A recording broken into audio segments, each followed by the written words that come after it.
नमस्कार, मी Manik Gawali, Shri Ashok Singhal memorial trust या संस्थेमध्ये जो ग्रामज्योत प्रकल्प चालतो या प्रकल्पाचा प्रकल्प प्रमुख म्हणून माझ्याकडे जबाबदारी आहे.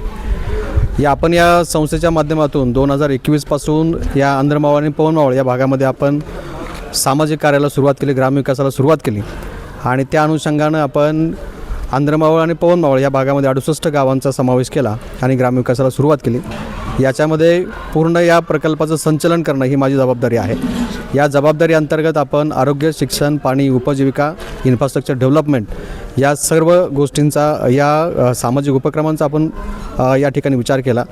हा विचार करत असताना केंद्र शासनाने जे ह्युमन इंडेक्स समोर ठेवलेला आहे, मानव विकास निर्देशांक, या निर्देशांकानुसार एका मानवाचा विकास होण्यासाठी कोणकोणत्या घटकांची आवश्यकता आहे हे घटक डोळ्यासमोर ठेवले आणि त्या अनुषंगाने आपण ग्रामीण भागातील महिलांचा, तरुण वर्गाचा, विद्यार्थ्यांचा एक शैक्षणिक, आर्थिक आणि सामाजिक राहणीमान हे कसं उंचावेल या दृष्टीने आपण या संस्थेच्या माध्यमातून प्रयत्न सुरू केला आणि त्या अनुषंगाने आत्तापर्यंत आपण 68 गावामध्ये हे जे आपण 4 उपक्रम सांगितले त्या अंतर्गत वेगवेगळे उपक्रम आपण सुरू केलेले आहेत.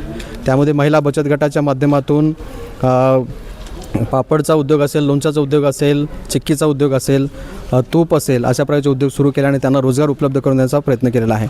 आरोग्याच्या माध्यमातून आपण गावामध्ये आजीबाईचा बटवा एक आपण पेटी त्या ठिकाणी ठेवलेली आहे, त्याच्या माध्यमातून आरोग्याच्या सुविधा त्यांना उपलब्ध करून देण्याचा प्रयत्न केलेला आहे.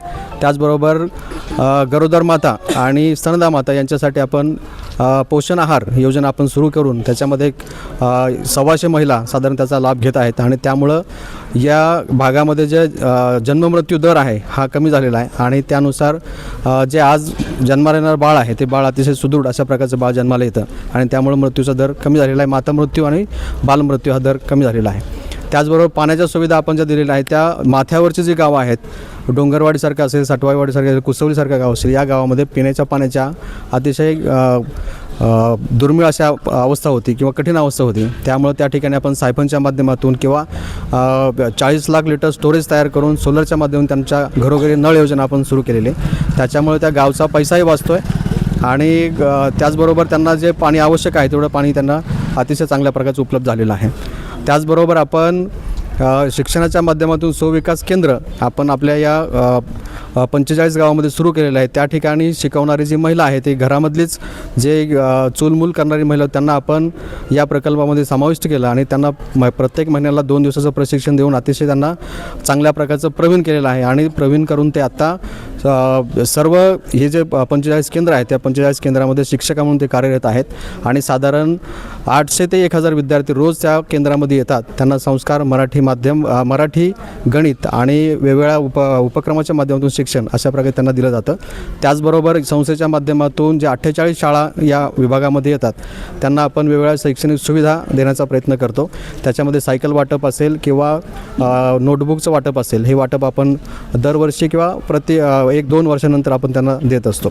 त्याचबरोबर हा जो उपक्रम आज आपण या ठिकाणी सुरू केलेला आहे तो याचा अगोदर एक पायलट प्रोजेक्ट आपण अंदरमावळ या भागामध्ये केला. साधारण 3 वर्ष हा अतिशय चांगल्या प्रकारे सक्सेसफुली झाला आणि सक्सेसफुली त्या ठिकाणी झाल्यानंतर त्याचे डिमांड आणि इकडच्या भागातील ज्या गरजा आहेत त्या गरजा लक्षात घेऊन एक विज्ञान विषयामध्ये किंवा सायन्स विषयामध्ये जे विद्यार्थी पाठीमागे राहतात त्या विद्यार्थ्यांना एक चांगल्या प्रकारचं आपल्याला कसं मार्गदर्शन करता येऊ शकतं किंवा त्यांना या प्रवाहामध्ये कसे पुढे घेऊन येता येईल या दृष्टीने आपण तिकडच्या गरजा शोधून काढल्या आणि एक हे फिरती विज्ञान प्रयोगशाळा किंवा त्यांना नॉलेज ऑन व्हील असं म्हणतो ते आपण सुरू केली आणि त्याच्यातून साधारण 1000 विद्यार्थी साधारण प्रत्येक महिन्याला त्याचा लाभ घेतात.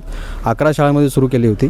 तशाच प्रकारच्या पुढच्या 12 शाळा आपण पवनमावळ भागामधल्या सुरू केला आणि त्याचा प्रकल्प हा आजपासून हा उपक्रम या इकडच्या भागामध्ये सुरू होतो आहे. या उपक्रमाचा फायदा असा होईल की मुलं हे विज्ञानाच्या विषयामध्ये पुढे येतील, सायन्स विषयामध्ये पुढे येतील आणि वैज्ञानिक त्यांचा दृष्टिकोन चांगला लाभेल. काही पुढे चालून विद्यार्थी त्याला आपण हे म्हणतो शास्त्रज्ञ वगैरे होतील आणि सायन्स विषयामध्ये पुढे जातील, वेगवेगळे प्रयोग करतील, काही असे याचा फायदा त्यांच्या जीवनामध्ये होईल आणि त्यांचं एक राहणीमान चांगल्या प्रकारचं उंचावेल अशा प्रकारची अपेक्षा या ठिकाणी संस्थेची आहे आणि त्यानुसार आपण हा उपक्रम सुरू केला आहे. आव्हान एवढंच आहे की पवन मावळ विभागातील ज्या 11 शाळा आहेत त्या 11 शाळांमध्ये सगळे मुख्याध्यापक आज आले होते.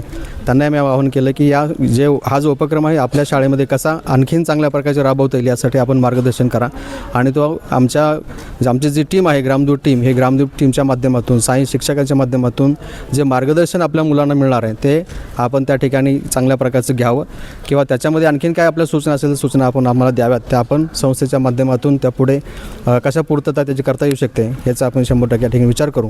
आपल्या सर्वांना या प्रकल्पाच्या माध्यमातून जी सुविधा उपलब्ध करून दिली आणि मावळामधील जे सर्व जनतेने या ठिकाणी या उपक्रमासाठी शुभेच्छा दिल्या त्यांचे संस्थेच्या माध्यमातून मनपूर्वक आभार मानतो. मावळ तालुक्यातील वास्तव पाहण्यासाठी मावळ सत्य लाईव्ह बुलेटिन न्यूज चॅनलला यूट्यूबवर सबस्क्राईब करा आणि बेल आयकॉन प्रेस करा.